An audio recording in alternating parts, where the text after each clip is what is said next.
Hi guys, नमस्कार। English life YouTube channel में आपका स्वागत है। मैं हूं मिथिलेश तिवारी और आपको रोज बताता हूं basic English. Basic English means जिनको अंग्रेजी नहीं आती है, आइए थोड़ा सीख लेते हैं। आज मैं आपको बताऊंगा इट का प्रयोग, और इट यह और वह के अर्थ में प्रयोग होगा। इट एक प्रोनाउन है जो नाउन के स्थान पर प्रयुक्त होगा। यहाँ पर मैं पहला नियम लूंगा, निर्जीव के लिए अर्थात निर्जीव के लिए इट का प्रयोग किया जाता है यह और वह के अर्थ में। The road is white, sentence है, the road is white, it is full of muddy. तो द रोड जो है यहाँ का एक निर्जीव संज्ञा है, नाउन है। द रोड इज वाइट अर्थात सड़क चौड़ी है। It is full of muddy, यह जो है बहुत ही कीचड़ युक्त है। तो इट का प्रयोग जो है रोड के लिए, सड़क के लिए आया है, और सड़क जो है वो एक निर्जीव संज्ञा है।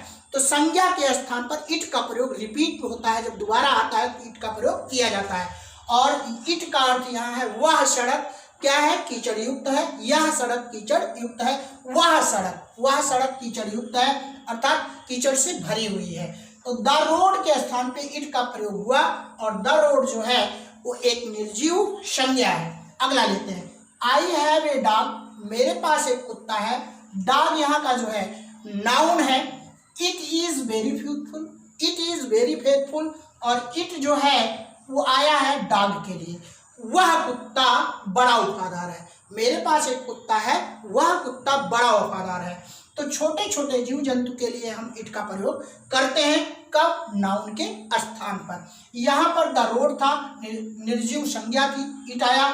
यहाँ पर डॉग सजीव संज्ञा है, छोटा छोटा एक जीव जंतु है, उसके स्थान पे इट का प्रयोग किया गया कि वह कुत्ता बड़ा वफादार है। There was a crab near the pot, crab माने होता है केकड़ा, अर्थात पॉट माने बर्तन, बर्तन के पास एक केकड़ा था। क्रैब यहाँ का नाउन है, क्रैब एक नाउन है, संज्ञा है। और it is crawling, it is crawling, crawling माने रेंगना, रेंग रहा है। There was a crab near the pot, pot के अर्थात बर्तन के पास एक केकड़ा था, वह रेंग रहा है या रेंग रहा था। वाज क्रॉलिंग या इज क्रॉलिंग, वाज क्रॉलिंग रेंग रहा था। तो कीड़े मकोड़े के लिए इट का प्रयोग किया, क्रैब के स्थान पे इट का प्रयोग किया, वह कीड़ा रेंग रहा था। ठीक है, वह जो केकड़ा था वो रेंग रहा था। There is a mango tree in front of my house, there is a mango tree in front of my house. A mango tree, एक मैंगो ट्री है, कहाँ पर, मेरे घर के सामने, मेरे घर के सामने एक मैंगो ट्री है। It is very big, it is very big, वह बहुत बड़ा है, वह बहुत बड़ा है। तो मैंगो के स्थान पर इट का प्रयोग किया गया, किसके लिए, वह के लिए। अर्थात जो पेड़ आम का मेरे घर के सामने है, वह पेड़ क्या है, बहुत बड़ा है। तो पेड़ पौधों के लिए हम इट का प्रयोग करते हैं। तो मैंगो के लिए यहाँ इट का प्रयोग हुआ, क्रैब के लिए यहाँ इट का प्रयोग हुआ, डॉग के लिए इट का, और द रोड के लिए इट का प्रयोग हुआ। कहाँ कहाँ, निर्जीव के लिए द रोड इट हुआ, और छोटे छोटे जीव जंतु डॉग के लिए इट का प्रयोग हुआ, और कीड़े मकोड़े क्रैब के लिए इट का प्रयोग हुआ, और मैंगो ट्री के लिए इट का प्रयोग अर्थात पेड़ पौधों के लिए इट का प्रयोग हुआ। I had a horse, it was good horse, I had a horse, मेरे पास एक घोड़ा था। हॉर्स यहाँ का संज्ञा है, नाउन है। इट वॉज गुड हॉर्स, बड़ा ही अच्छा था। तो इट जो है किसके लिए आया, हॉर्स के लिए आया, अर्थात बड़े बड़े जानवरों के लिए हम इट का प्रयोग करते हैं। मेरे पास एक घोड़ा था, अब नहीं है, वह सुंदर था, वह का मतलब इट, इट कौन, हॉर्स। मैंगो एक पेड़ है, पौधा है, अर्थात पौधा मेरे घर के पास, मेरे घर के सामने था, वह, इट वॉज वेरी बिग, वह बहुत बड़ा था। तो पेड़ पौधों के लिए इट का, बड़े बड़े जानवरों के लिए इट का प्रयोग करते हैं। She had a baby in her arms, उसके गोदी में एक बच्चा था। हैड बच्चा था, ठीक है, गोदी में एक बच्चा था, क्यूट था, प्यारा था।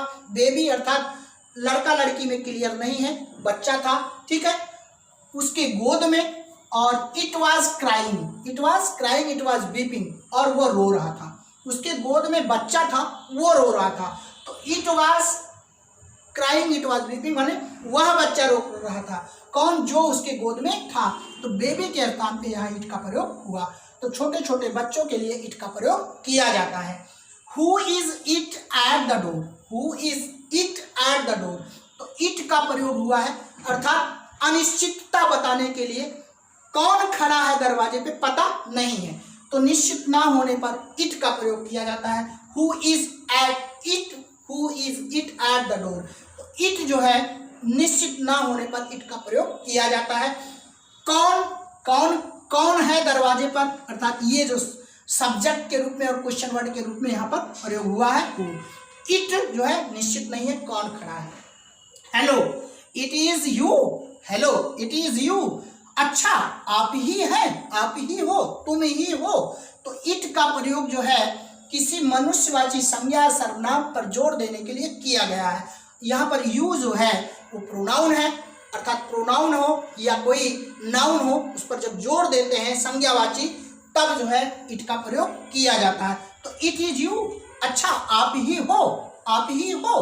तो किसी मनुष्य या वाची संज्ञा सर्वनाम पर जोर देने के लिए हम इट का प्रयोग करते हैं। इट इज आई, मैं ही तो हूँ, मैं हूँ, परिचय देने के लिए हम इट का प्रयोग करते हैं। तो यहाँ पर आई जो है वो अपने को बता रहा है मैं हूँ, मैं ही तो हूँ, तो आई के लिए इट का प्रयोग यहाँ परिचय देने के लिए हुआ है।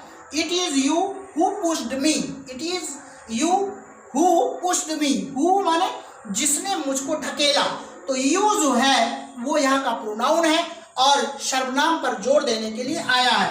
तो इट इज यू, आप ही ने तो मुझको ढकेला है, ठीक है, पुश किया है, ढकेला है। तो हु पुश्ड, जिसने मुझको ढकेला है।